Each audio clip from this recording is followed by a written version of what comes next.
할렐루야. 2021년 7월 13일 아침 기도회를 시작하겠습니다.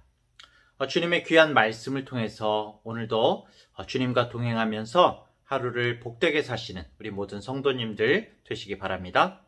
오늘 말씀은 이사야서 40장 12절부터 31절까지의 말씀입니다. 누가 손바닥으로 바닷물을 헤아렸으며 뼘으로 하늘을 쟀으며 땅의 티끌을 되에 담아보았으며 접시 저울로 산들을 막대 저울로 언덕들을 달아보았으리야. 누가 여호와의 영을 지도하였으며 그의 모사가 되어 그를 가르쳤으리야.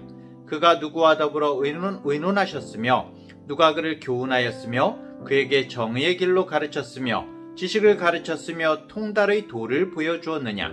보라, 그에게는 열방이 통의 한 방울 물과 같고 저울의 작은 티끌 같으며 섬들은 떠오르는 먼지 같으리니 레바논은 땔감에도 부족하겠고 그 짐승들은 번제에도 부족할 것이라. 그의 앞에는 모든 열방이 아무것도 아니라 그는 그들을 없는 것 같이 빈 것 같이 여기시느니라. 그런즉 너희가 하나님을 누구와 같다 하겠으며 무슨 형상을 그에게 비기겠느냐. 우상은 장인이 부어 만들었고 장색이 금으로 입혔고 또 은사슬을 만든 것이니라. 궁핍한 자는 거제를 드릴 때 썩지 아니하는 나무를 택하고 지혜로운 장인을 구하여 우상을 만들어 흔들리지 아니하도록 세우느니라. 너희가 알지 못하였느냐? 너희가 듣지 못하였느냐? 태초부터 너희에게 전하지 아니하였느냐? 땅의 기초가 창조될 때부터 너희가 깨닫지 못하였느냐? 그는 땅 위 궁창에 앉으시나니 땅에 사는 사람들은 메뚜기 같으니라. 그가 하늘을 차일같이 펴셨으며 거주할 천막같이 치셨고 귀인들을 패하시며 세상의 사사들을 헛되게 하시나니 그들은 겨우 심기고 겨우 뿌려졌으며 그 줄기가 겨우 땅에 뿌리를 박자 곧 하나님이 입김을 부시니 그들은 말라 회오리 바람에 불려가는 촉에 같도다. 거룩하신 이가 이르시되 그런즉 너희가 나를 누구에게 비교하여 나를 그와 동등하게 하겠느냐 하시니라. 너희는 눈을 높이 들어 누가 이 모든 것을 창조하였나 보라. 주께서는 수요대로 만상을 이끌어내시고 그들의 모든 이름을 부르시나니 그의 권세가 크고 그의 능력이 강함으로 하나도 빠짐이 없느니라. 야곱아, 어찌하여 네가 말하며 이스라엘아, 네가 이르기를 내 길은 여호와께 숨겨졌으며 내 송사는 내 하나님에게서 벗어난다 하느냐. 너는 알지 못하였느냐? 듣지 못하였느냐? 영원하신 하나님 여호와 땅끝까지 창조하신 이는 피곤하지 않으시며 곤비하지 않으시며 명철이 한이 없으시며 피곤한 자에게는 능력을 주시며 무능한 자에게는 힘을 더하시나니 소년이라도 피곤하며 곤비하며 장정이라도 넘어지며 쓰러지되 오직 여호와를 앙망하는 자는 새 힘을 얻으리니 독수리가 날개치며 올라감 같을 것이요 다른 박질하여도 곤비하지 아니하겠고 걸어가도 피곤하지 아니하리로다. 아멘. 어제 이사야서 40장 1절부터 11절 말씀은 바벨론에 포로됐던 이스라엘을 위로하시고 불쌍히 여기시고 회복하시는 은혜의 하나님을 소개했었습니다. 그 하나님의 위로와 용서는 이스라엘이 대가를 치른 것이 아니라 뭘 잘해서 회복시키시는 게 아니라 오로지 하나님의 절대적인 자비와 은혜로 구원하신다고 우리는 알 수 있었습니다. 자, 그런데 오늘은 다른 면에서 하나님을 설명하고 있는데요. 만약에 어떤 집안의 아버지가 굉장히 다정해요. 너무 다정하고 자녀들을 사랑하고 위하는 그런 아버지인데 가정을 돌보는 능력이 없는 거예요. 매일 아이들이 쫄쫄 굶어요. 도둑이나 강도가 들어도 가족을 지키지 못하고 손 놓고 있고 눈물만 흘리고 있으면 어떻게 될까요? 아버지가 매일 눈물만 흘리고 있으면 어떻게 될까요? 안 되겠죠? 우리 하나님은 우리를 너무나 사랑하시는 은혜의 하나님, 선하신 하나님인데 그런데 과연 이스라엘을 또 우리를 붙들어 주시고 인도하시는 능력의 하나님이신가? 이것이 너무나 중요한 것이죠. 오늘 12절부터의 말씀은 그 자비롭고 사랑이 크신 하나님이 더불어서 절대적인 권세와 능력이 있으신 분이다 라고 그렇게 말씀하고 있습니다.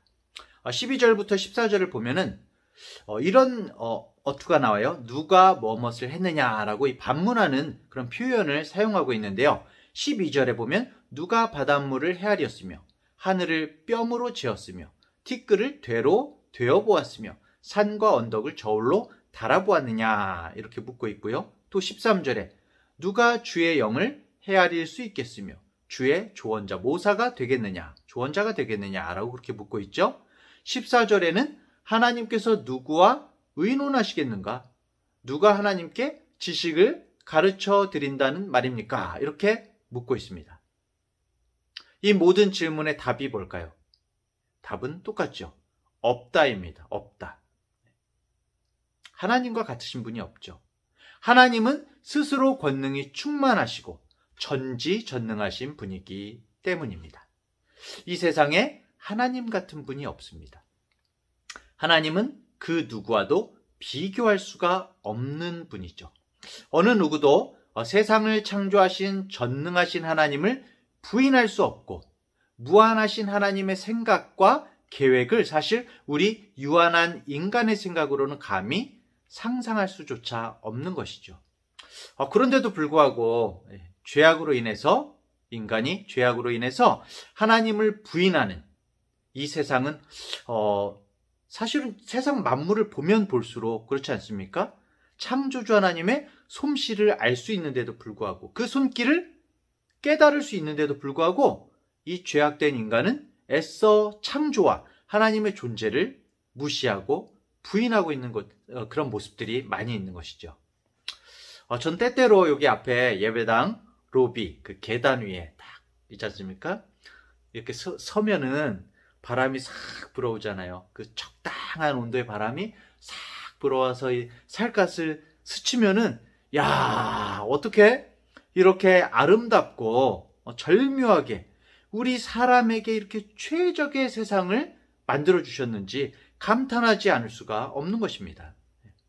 모든 것 하나하나가 너무나 우리 사람과 생물에 맞춰서 이렇게 미세 조정이라고 그러나요? 미세 조정되어 있는 거예요. 물과 공기와 적절한 햇빛과 우리가 사는 이 지구의 크기와 우리 지구가 너무 커도 살 수가 없고 너무 작아도 살 수가 없죠. 달과의 적절한 거리, 달도 딱 맞는 거리에 있어요. 중력이 딱 맞게 조절이 되어 있어요. 그리고 자기장, 이 지구에 자기장이 있죠. 자기장이 있어서 안 좋은 우주 선이나 태양광선 같은 걸 태양선을 막아주죠. 이런 어떤 자기장, 이 모든 게 다 연관이 되어 있습니다. 연관이 되어서 이것이 맞을 수 있는 확률이 어떤 창조 과학자들의 이 표현을 가져온다면은 핵폭탄을 터뜨렸더니 전 세계의 도시가 아름답게 지어져 있는 것보다 더 어렵다라고 그렇게 표현을 하는 것입니다. 이걸 우연으로 절대 이해할 수 없는 모든 이 사실 앞에서도 인간의 죄성은 하나님을 부인하고 외면하려고 하는 것이죠.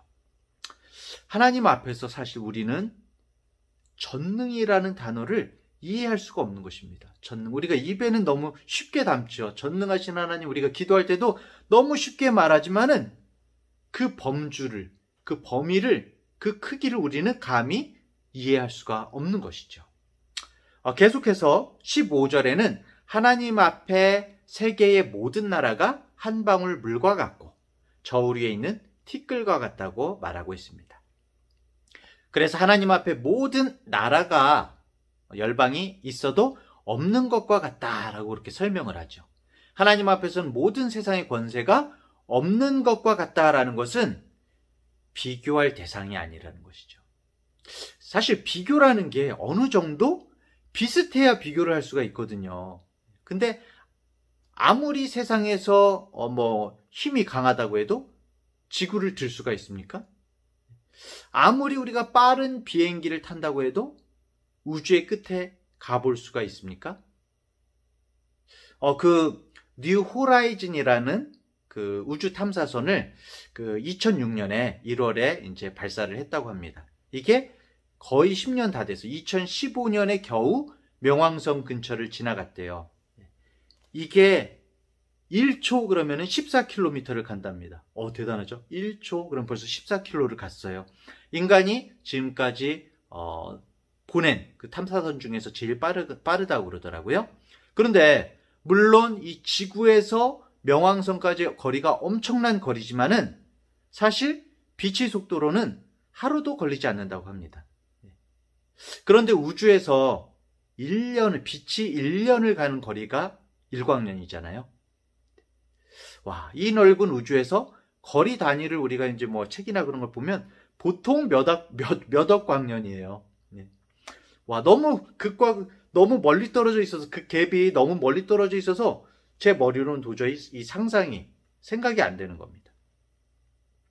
우리는 이 창조의 하나님에 대해서 너무나 사실은 가벼운 생각을 가지고 있어요.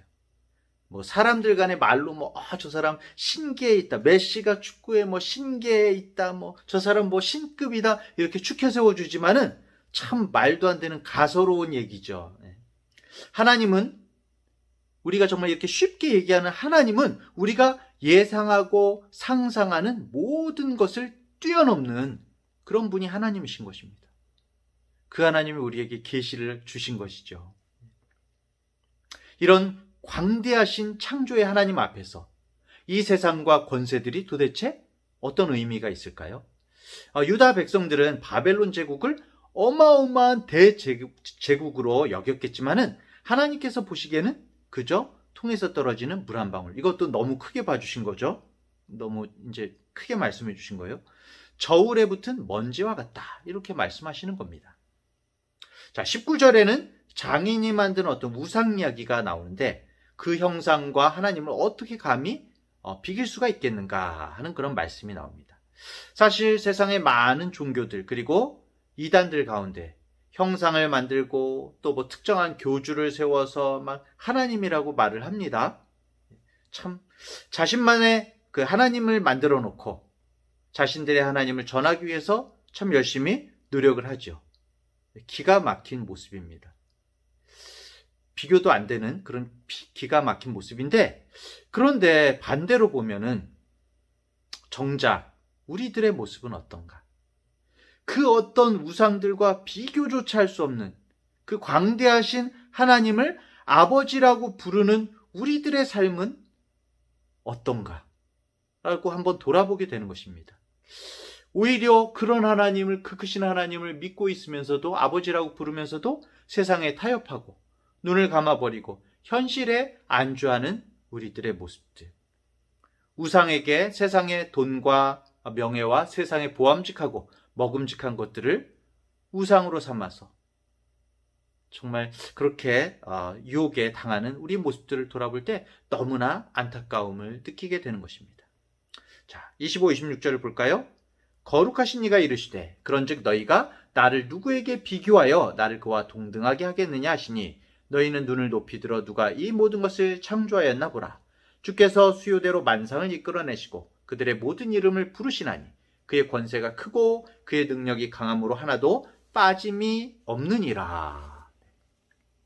만상, 세상의 저 하늘에 있는 모든 발광체들, 별들을 말하는 것이죠. 하나님께 비교할 수 있는 것은 아무것도 없다고 말씀을 하십니다. 저 하늘의 별은 누가 창조했는지 그 많은 별들을 하나도 빠지지 않고 부르신다고 말씀하십니다. 아까 전에 잠깐 우주에 대해서 언급했죠. 1초에 14km씩 갔어도 정말 이 우주에서 정말 먼지조차도 그 거리가 안 되는 부분인데, 그런데 이 모든 별들을 하나도 빠지지 않고 부르시는 하나님. 우리는 이 전지전능을 상상할 수가 없는 것이죠. 무한과 유한, 영원과 순간은 비교될 수도 없는 것입니다. 그렇기 때문에 그런 광대무변하신 하나님을 우리가 바라본다면, 앙망한다면 27절부터 31절은 너무나 당연한 것이죠. 너무나 당연하게도 이렇게 말하고 있습니다. 소망을 잃지 말고 어떤 상황 가운데도 전능하신 창조주 하나님을 신뢰하라고 그렇게 말씀하고 있는 거죠. 27절부터 보면 야곱아 어찌하여 네가 말하며 이스라엘아 네가 이르기를 내 길은 여호와께 숨겨졌으며 내 송사는 내 하나님에게서 벗어난다 하느냐? 이런 하나님임에도 불구하고 지금 야곱과 이스라엘은 유다 백성들을 뜻하죠.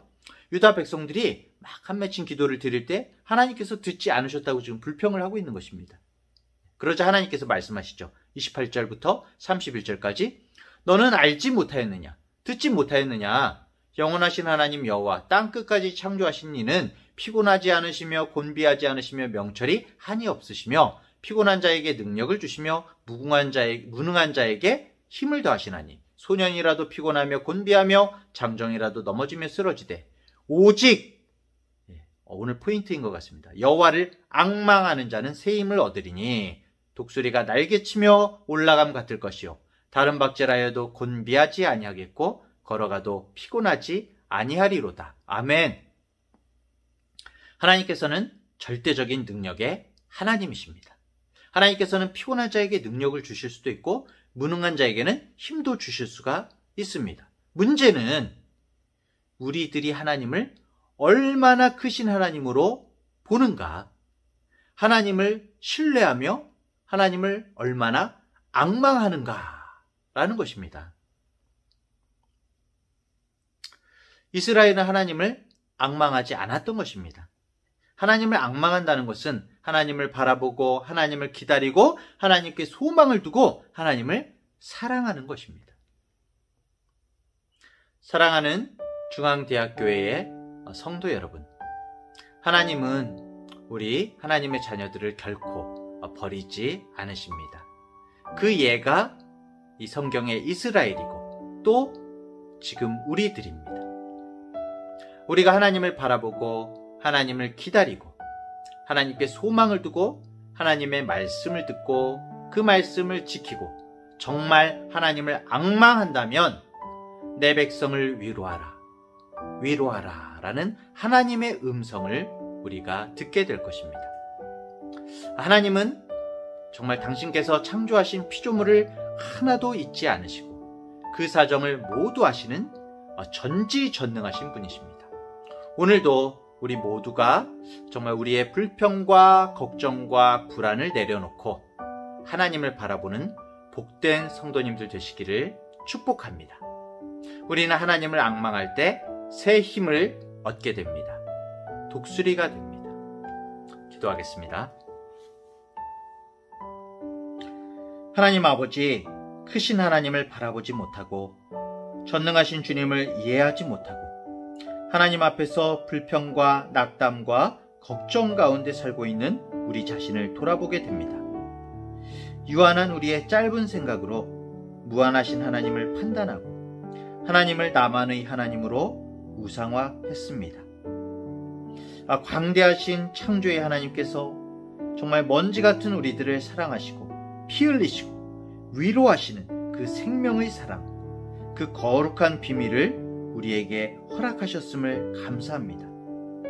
오늘 말씀을 통해서 다시 한번 우리 인간의 유한성과 세상 영광이 얼마나 헛된 것임을 깨닫게 해주심을 또한 감사를 드립니다. 시들어 없어져 버릴 들의 풀과 꽃과 같이 세상적인 욕망에 사로잡혀서 살지 않게 하여 주시고 영원하신 하나님의 말씀만을 붙들고 살아갈 수 있도록 힘주시고 능력 주시옵소서. 우리가 힘들고 어려울 때마다 낙심하지 않고 우리의 시선을 들어서 영원하신 하나님을 바라보며 앙망하며 살아갈 수 있도록 인도하여 주시옵소서. 오직 주님만이 우리를 일으켜 세우실 수 있음을 고백합니다. 오늘도 주님이 주시는 새 힘으로 독수리처럼 창공을 향해 힘차게 날아오르게 해주시옵소서. 감사드리며 예수님의 이름으로 기도합니다. 아멘.